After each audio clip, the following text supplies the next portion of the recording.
चलिए दोस्तों, आज हम लोग फिर एक नई वीडियो के साथ देखेंगे, जो कि इस वीडियो में देखेंगे। ठीक है, अर्धनारीश्वर देखेंगे, जो कि ये पाठ का लिखा हुआ लेखक है रामधारी सिंह दिनकर। ठीक है, इस पाठ से जो भी आपका एडजेक्टिव बनने लायक है और परीक्षा में पूछने का चांस है, हम लोग पूरा का पूरा उस प्रकार का एडजेक्टिव आपको सामने इस वीडियो में रखेंगे। ठीक, और इस वीडियो में वो भी प्रश्न रखेंगे जो कि आपको परीक्षा में इस पाठ से पूछा गया है। ठीक है, और वो भी इस वीडियो में आपको प्रश्न बताया जाएगा जो कि पूछने का चांस है।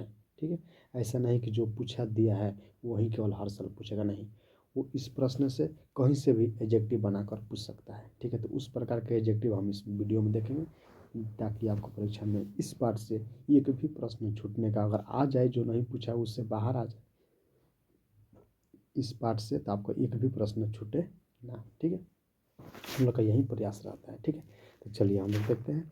इसमें दिया कि दिनकर जी की पहली काव्य पुस्तक कौन सी है, ये आपको बताना है। जो दिनकर जी थी उनकी पहली पुस्तक काव्य कौन सी, ये आपको बताना है, पहली बताना है। ऐसे तो पूरा का पूरा है। ठीक है, ऐसे तो इनका लिखा हुआ है, ये भी है, कुरुक्षेत्र भी है, हुंकार भी है, ठीक है, रसवंती भी है, और प्राण भंग ये भी है। तो कहने का मतलब सबसे पहले कौन सी लिखी गई है। ठीक है, तो ये आपका सबसे पहले लिखे हुए जो कि प्राण भंग है, इनका पहली लिखा हुआ पुस्तक है। ठीक है, तो इसका राइट आंसर आपका क्या आ जाएगा, डी नंबर यहाँ पर करेक्ट हो जाएगा। ठीक है, चलिए अगला प्रश्न देखते हैं दोस्त। यहाँ पर हम सभी को आप लोग यहाँ पर विकल्प भी साथ में दे दिए हैं, ताकि आप लोग जब धनंजय सर ऑल क्लासेस के इस टेलीग्राम पर जाइएगा तो वहाँ पर पीडीएफ आप लोग का पूरा, जब पीडीएफ पढ़ेंगे और नीचे आपका आंसर दिया रहेगा, तो आप लोग का पीडीएफ पढ़ने में क्या होता है, आराम होता है। ठीक है, ताकि वहाँ पर रिवीजन करने में कोई परेशानी ना हो। और दूसरा बात यह है कि इस वीडियो को बनाने का मेन उद्देश्य ये है कि आप लोगों का केवल रिवीजन करना है। क्या करना है, रिवीजन पर रिवीजन करना है। ठीक है, क्या करना है, आप सभी को यहाँ पर रिवीजन करना है। ठीक है, इस वीडियो में ज़्यादा प्रश्नों पर चर्चा नहीं करेंगे, नहीं तो वीडियो बहुत लंबा हो जाए। समझिए कि एक तरीके से हम लोग रिवीजन करना है। ठीक है, जितना बार रिवीजन करोगे उतना आपका दिमाग में प्रश्न सेट हो जाएगा। ठीक है, वहाँ पर आपका प्रश्न एक भी छूटने का चांस नहीं रहेगा। ठीक है, समझिए कि आपका परीक्षा बहुत नज़दीक आ गया है। जितना रिवीजन करना है, जितना रिवीजन करना है करते रहे। ठीक है, इस वीडियो को 1 से 2 बार देखिए कि पूरा का पूरा आपका जो प्रश्न वो तो पूछा है वो तो याद हो जाएगा, लेकिन जो प्रश्न आने की संभावना है वो भी याद हो जाएगा। ठीक है, इसलिए इस वीडियो को 1 से 2 बार देख लीजिएगा, रुक रुक को देख लीजिएगा, आपको पक्का है कि याद हो जाएगा। ठीक है, क्योंकि इस वीडियो में हम सभी केवल रिवीजन कराने के उद्देश्य से ये वीडियो आपको बना रहे हैं। ठीक है, इसका राइट आंसर आपका क्या हो जाएगा, डी नंबर यहाँ पर करेक्ट हो जाएगा। ठीक है, चलिए अगला प्रश्न दिया हुआ है। अगला प्रश्न दिया हुआ दोस्तों यहाँ पर कि दिनकर जी की पहली कविता किस पत्रिका में प्रकाशित हुई, आपको बताना है। किस पत्रिका में प्रकाशित हुई आपको बताना है। तो यहाँ पर छात्र, ठीक है, छात्र सहोदर हो जाएगा। ठीक है, इसका राइट आंसर आपका ए नंबर करेक्ट हो जाएगा। ठीक है, यहाँ पर ए नंबर ऑप्शन आपका करेक्ट हो जाएगा। ठीक है, चलिए अगला प्रश्न देखते हैं दोस्तों। अगला प्रश्न दिया है आपका कि दिनकर जी की पहली कविता कब प्रकाशित हुई थी, आपको बताना है। जो दिनकर जी की पहली कविता है वो कब प्रकाशित हुई आपको बताना है। ठीक है, ठीक है, दिया है कि दिनकर जी की पहली कविता कब प्रकाशित हुई थी। तो पहली कविता, तो पहला कविता कौन था इनका, इनका है जो कि पहले इनका है छात्र। ठीक है, छात्र, ठीक है, छात्र सहोदर, क्या है, सहोदर। ठीक है, ये हमका पहली है, जो कि ये प्रकाशित कब हुई थी, 1925 में प्रकाशित हुई थी। ठीक है, कब हुई थी, 1925 में, यानी कि राइट आंसर आपका बी नंबर यहाँ पर करेक्ट हो जाएगा। ठीक है, इसका राइट आंसर आपका क्या हो जाएगा, बी नंबर करेक्ट हो जाएगा। ठीक है, चलिए अगला प्रश्न देखते हैं। अगला प्रश्न दिया है दोस्त, अगला प्रश्न दिया है आपका कि अगला प्रश्न दिया कि अर्धनारीश्वर पाठ के लेखक कौन है, ये आपको बताना है। जो अर्धनारीश्वर पाठ है, जो कि अभी हम लोग फिलहाल पढ़ रहे हैं, उस पाठ का लेखक कौन है। तो आपको क्या हो जाएगा, रामधारी दिनकर, यानी कि बी नंबर ऑप्शन यहाँ पर आपका करेक्ट हो जाएगा। ठीक है, बी नंबर ऑप्शन यहाँ पर आपका करेक्ट हो जाएगा। ठीक है, चलिए अगला वीडियो देखते हैं, सॉरी अगला प्रश्न देखते हैं दोस्त। अगला प्रश्न दिया है कि रामधारी सिंह दिनकर की रचना, ठीक है, कौन सी है, ये आपको बताना है। जो रामधारी सिंह है उनका रचना कौन से, इसमें बताना है। ठीक है, इसमें बताना है कौन सी है। तो यहाँ पर डी नंबर ऑप्शन आपका करेक्ट हो जाएगा, इस बात को याद रखना। ठीक है, अगर दोस्तों आप सभी को मेरा वीडियो अच्छा लग रहा होगा, अगर आप सभी को रिवीजन करने लायक हम वीडियो बना रहे हैं, तो प्लीज़ मेरा दोस्तों मेरा चैनल को सब्सक्राइब करना और मेरा वीडियो को लाइक करना। ठीक है, ताकि सब्सक्राइब करने से आपको ये फ़ायदा होता है मेरे दोस्त कि जो भी हम लोग वीडियो बनाते हैं आपके पास नोटिफिकेशन तुरंत जाएगा, या आपको जब टाइम मिलेगा तो नोटिफिकेशन आप देख लेंगे, उस वीडियो को देख के रिवीजन कर लेंगे।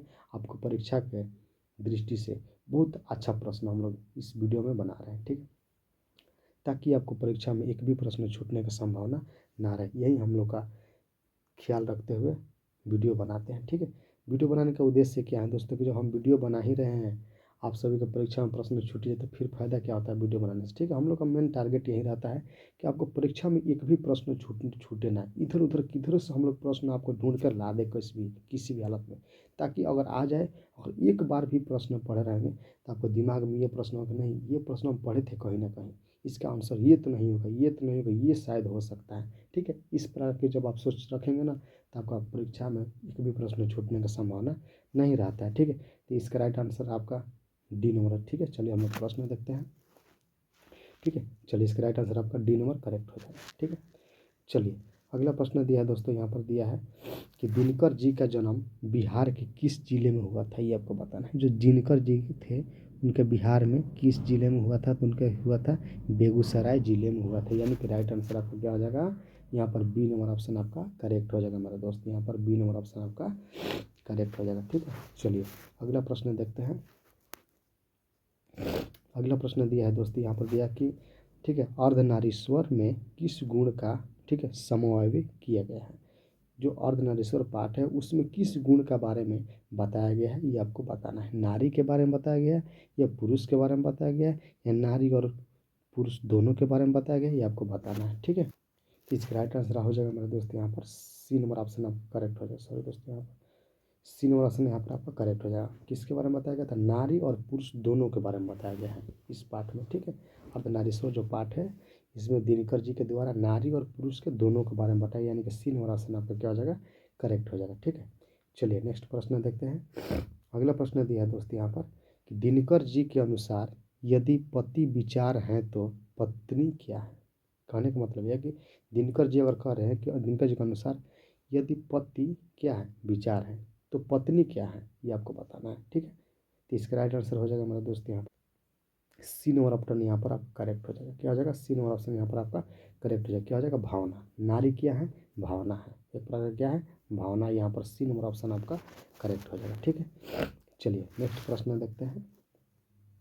नेक्स्ट प्रश्न दिया है कि अर्धनारीश्वर का किस बीघा से संबंधित है, ये आपको बताना है। जो अर्धनारीश्वर है किस बीघा से संबंधित है, क्या है, कहानी है, निबंध है या एकांकी है या व्यंग है, ये आपको बताना है, ठीक है। इसका राइट आंसर आपका हो जाएगा मेरा दोस्त यहाँ पर राइट आंसर आपका हो जाएगा क्या, एकांकी हो जाएगा, क्या हो जाएगा, एकांकी, यानी कि सी नंबर ऑप्शन यहाँ पर आपका करेक्ट हो जाएगा, ठीक है। यहाँ पर सी नंबर ऑप्शन आपका क्या हो जाएगा, करेक्ट हो जाएगा, ठीक है। चलिए देखते हैं नेक्स्ट प्रश्न। नेक्स्ट प्रश्न दिया है दोस्तों कि किसने अपने जीवन के अंतिम दिनों में ठीक है नारीत्व की साधना की थी, ये आपको बताना है। नारीत्व की साधना की है ये आपको बताना है किसने, ठीक है। यहाँ पर राइट आंसर क्या हो जाएगा, दिनकर जी हो जाएगा, क्या हो जाएगा, दिनकर जी। यहाँ पर राइट आंसर आपका हो जाएगा ऑप्शन नंबर सी करेक्ट हो जाएगा, ठीक है। चलिए अगला प्रश्न देखते हैं दोस्त। सॉरी दोस्तों यहाँ पर गांधी जी तो दे रहा है, mistake mistake mistake mistake mistake. किसने अपने जीवन के अंतिम दिनों तक साधना की है, यहाँ पर दिनकर जी, जयप्रकाश, उदय प्रकाश या रविंद्रनाथ, सॉरी सॉरी सॉरी, ठीक ठीक। यहाँ पर आपका ए नंबर ऑप्शन ही करेक्ट हो जाएगा, ठीक है। यहाँ पर ए नंबर ऑप्शन करेक्ट हो जाएगा, यहाँ पर मिस्टेक हो गया है, ठीक है। सॉरी दोस्तों यहाँ पर ए नंबर ऑप्शन आपका करेक्ट हो जाएगा, ठीक है। देखते हैं नेक्स्ट वीडियो। नेक्स्ट वीडियो में दिया है कि अर्धनारीश्वर शंकर और ठीक है परवर्ती का किस प्रकार का पुरुष है, ये आपको बताना है। अर्धनारीश्वर शंकर और परवर्ती का किस प्रकार का रूप है, ये आपको बताना है, ठीक है। इसका राइट आंसर आपका पहला में दिया कि यथार्थ का या कपिल का या आदर्श का या वास्तविकता, ये आपको बताना है, ठीक है। तो राइट आंसर इसका, ठीक है। तो यहाँ पर राइट आंसर आपका हो जाएगा, यहाँ पर बी नंबर ऑप्शन आपका करेक्ट हो जाएगा, क्या, कल्पित, क्या हो जाएगा, कल्पित हो जाएगा, ठीक है। चलिए अगला प्रश्न देखते हैं। अगला प्रश्न देखते हैं दोस्त, यहाँ पर अगला प्रश्न दिया है आपका कि बुद्ध और महावीर ने नारियों को कौन सा अधिकार दिया है, ये आपको बताना है।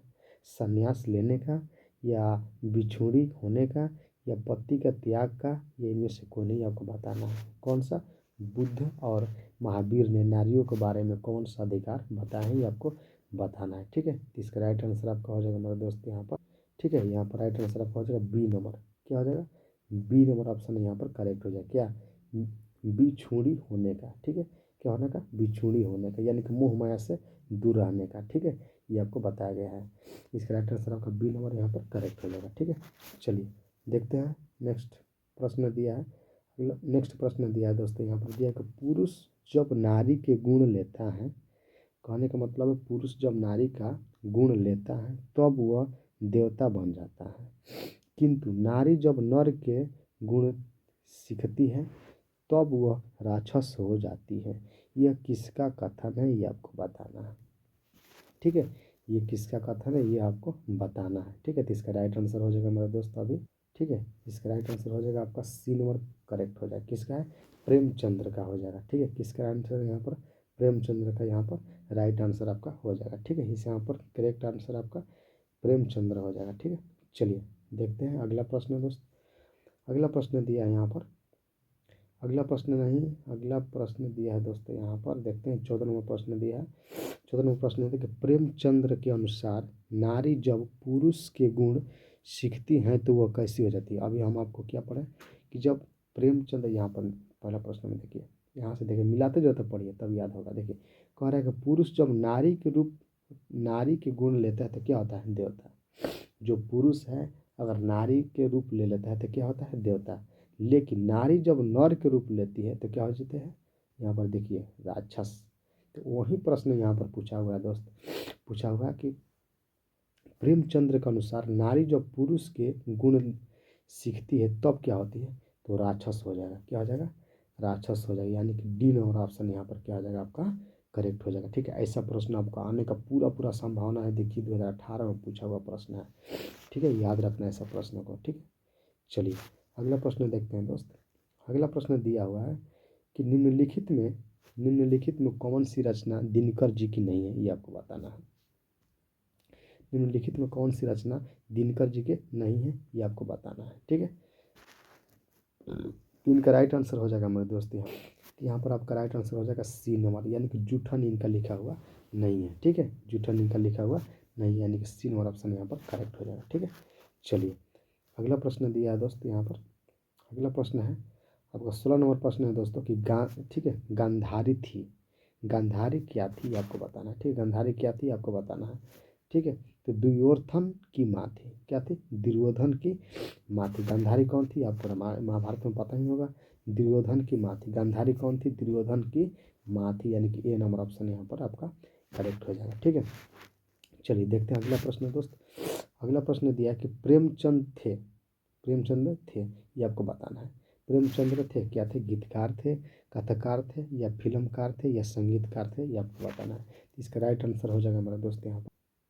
ठीक है, इसका राइट आंसर आपको हो जाएगा बी नंबर ऑप्शन करेक्ट। यानी क्या थे, कथाकार थे। कौन थे, प्रेमचंद्र क्या थे, कथाकार थे। ठीक है, ये आपको याद रखना है। ठीक है, चलिए देखते हैं अगला प्रश्न दोस्त। अगला प्रश्न दिया है कि देखिए प्रश्न, अगला प्रश्न दिया है कि दिनकर का जन्म कब हुआ था, ये आपको बताना है। दिनकर जी का जन्म कब हुआ था, ये भी आपका मोस्ट प्रिय दोस्तों प्रश्न, 3 स्टार लगा लेना। ये भी आपका मोस्ट प्रिय प्रश्न है। ठीक है, दिनकर जी का जन्म कब हुआ था, तो 23 सितंबर 1900 ठीक है 8 में हुआ था, यानी कि ए नंबर ऑप्शन यहाँ पर आपका करेक्ट हो जाएगा। ठीक है, चलिए देखते हैं अगला प्रश्न दोस्त। 19 नंबर प्रश्न दिया है दोस्तों यहाँ पर कि दिनकर किस युग के कवि थे, ये आपको बताना है। जो दिनकर थे वो किस युग के कवि थे, ये आपको बताना है। ठीक है, तो इसका राइट आंसर हो जाएगा यहाँ पर आपका। ठीक है, तो यहाँ पर राइट आंसर आपका हो जाएगा सी नंबर, यहाँ पर आपका करेक्ट ऑप्शन हो जाएगा। ठीक है, यानी कि छायावाद दोतर युग के कवि थे। ठीक है, इसका राइट आंसर आपका सी नंबर करेक्ट हो जाएगा। ठीक है, चलिए देखते हैं अगला प्रश्न दोस्त। अगला प्रश्न दिया है 20 नंबर प्रश्न दिया है यहाँ पर कि निम्नलिखित में कौन सी रचना दिनकर जी की है, ये आपको बताना है। निम्नलिखित में कौन सी रचना दिनकर जी की है, ये आपको क्या करना है, बताना है। ठीक है, तो इसका राइट आंसर हो जाएगा मेरे दोस्त यहाँ पर। ठीक है, यहाँ पर राइट आंसर आपका हो जाएगा यहाँ पर आपका बी नंबर ऑप्शन आपका करेक्ट हो जाएगा। ठीक है, क्या, परशुराम की प्रतीक्षा। ठीक है, परशुराम की प्रतीक्षा ये इनकी द्वारा लिखी गई रचना है। ठीक है, यानी कि बी नंबर ऑप्शन यहाँ पर क्या हो जाएगा, करेक्ट हो जाएगा। ठीक है, चलिए नेक्स्ट प्रश्न देखते हैं। बस एक आध दो प्रश्न और होगा, इस पार्ट से ज़्यादा प्रश्न जो आने लायक होगा हम लोग प्रश्न देख लिए हैं। ठीक है, अगर आप सभी का वीडियो मेरा अच्छा लगता होगा, मेरे दोस्त, मेरे भाई, मेरे बहन जो भी देख रहे हैं, तो प्लीज़ मेरा चैनल को सब्सक्राइब करना मेरे दोस्त, ताकि ऐसे ही वीडियो आप सभी के पास तुरंत पहुँच जाए। और मेरा वीडियो को लाइक करना मेरे दोस्त। ठीक है, चलिए देखते हैं अगला प्रश्न कि दिनकर को किस कृति पर भारतीय ज्ञानपीठ पुरस्कार प्राप्त किए। देखिए मोस्ट विविध प्रश्न है मेरा दोस्त। ये प्रश्न आपका 2018 में पूछा हुआ है, 21 में पूछा हुआ है, ठीक है, 13 में पूछा हुआ है। जाकर देखिए तब तो पता चलेगा हाँ पूछा हुआ है कि नहीं, ठीक है। तो इसका राइट आंसर आपका हो जाएगा मेरा दोस्त यहाँ पर उर्वशी, ठीक है। ये उर्वशी के लिए इनका ज्ञानपीठ पुरस्कार मिला है। जब ज्ञानपीठ पुरस्कार मिला है उर्वशी के, जो ये लिखे थे उर्वशी एक कविता है, ठीक है, मान पाठ का नाम है, जो कि इनके द्वारा लिखा गया है, रामधारी सिंह दिनकर के द्वारा, ठीक है। तो इसीलिए मोस्ट वीवीआई ये आपका प्रश्न बन जाता है, ठीक है। इस प्रश्न को याद रखना किसी भी हाल में, ठीक है। इसका राइट आंसर आपका क्या हो जाएगा, बी नंबर करेक्ट हो जाएगा, ठीक है। चलिए मिलते हैं अगला प्रश्न से। अगला प्रश्न दिया दोस्तों, ये आपके युद्ध और क्रांति की समस्या पर लिखी गई काव्य कृति होती है। तो होता है कुरुक्षेत्र, ठीक है। कुरुक्षेत्र जो कि रणभूमि कहलाती है, जो कि युद्ध के क्षेत्र को क्या बोलते हैं, कुरुक्षेत्र बोलते हैं, ठीक है। यानी कि बी नंबर ऑप्शन यहाँ पर क्या हो जाएगा, करेक्ट हो जाएगा, ठीक है। चलिए अगला प्रश्न देखते हैं दोस्त। अगला प्रश्न दिया है, अगला प्रश्न दिया है आपका यहाँ पर कि अर्धनारीश्वर, ठीक है, अर्धनारीश्वर कल्पित रूप है। अर्धनारीश्वर कल्पित रूप क्या है, शिव और पार्वती का, राम और यहाँ पर हो जाएगा सीता का, या राम कृष्ण का, या विष्णु और लक्ष्मी का, ये आपको बताना है, ठीक है। तो यहाँ पर राइट आंसर हो जाएगा मेरा दोस्त, आपका करेक्ट ऑप्शन हो जाएगा यहाँ पर ए नंबर आपका करेक्ट ऑप्शन हो जाएगा, यानी कि शिव और पार्वती का है, जो कि इस शिव और पार्वती का हो जाएगा यहाँ पर, यानी कि ये नंबर ऑप्शन आपका करेक्ट हो जाएगा, ठीक है। चलिए अगला प्रश्न देखते हैं। सॉरी दिख जा रहा आप लोग का पहले से, अब लिखा के धीरे धीरे बढ़ाना है, ठीक है। दिया है कि संस्कृति के 4 अध्याय किसकी कृति हैं। संस्कृति के 4 अध्याय किसकी कृति हैं, तो ये आपका यहाँ पर डी नंबर ऑप्शन आपका करेक्ट हो जाएगा, यानी कि रामधारी सिंह दिनकर हो जाएगा, ठीक है। चलिए देखते हैं अगला प्रश्न। अगला प्रश्न दिया हुआ है यहाँ पर 25 नंबर प्रश्न दिया है दोस्तों कि कौन सी कृति रामधारी सिंह दिनकर जी की लिखी हुई है, ये आपको बताना है, ठीक है। कौन सी कृति रामधारी सिंह दिनकर जी की लिखी हुई है, ये आपको बताना है, ठीक है, ये आपको बताना है, ठीक है। तो ये आपको हम एक होमवर्क देते हैं, यानी कि होमवर्क, यानी कि आपको दे देंगे HW, ठीक है। देखते हैं जिसको याद है वो कमेंट बॉक्स में बताना कि इसका आंसर आपका क्या हो जाएगा, ठीक है। अगर दोस्तों मेरा आप सभी को वीडियो अच्छा लगता है तो प्लीज़ मेरे चैनल को सब्सक्राइब करना और मेरा वीडियो को लाइक करना और दोस्तों के साथ शेयर करना, ठीक है। मिलते हैं नेक्स्ट वीडियो में। जय हिंद जय भारत।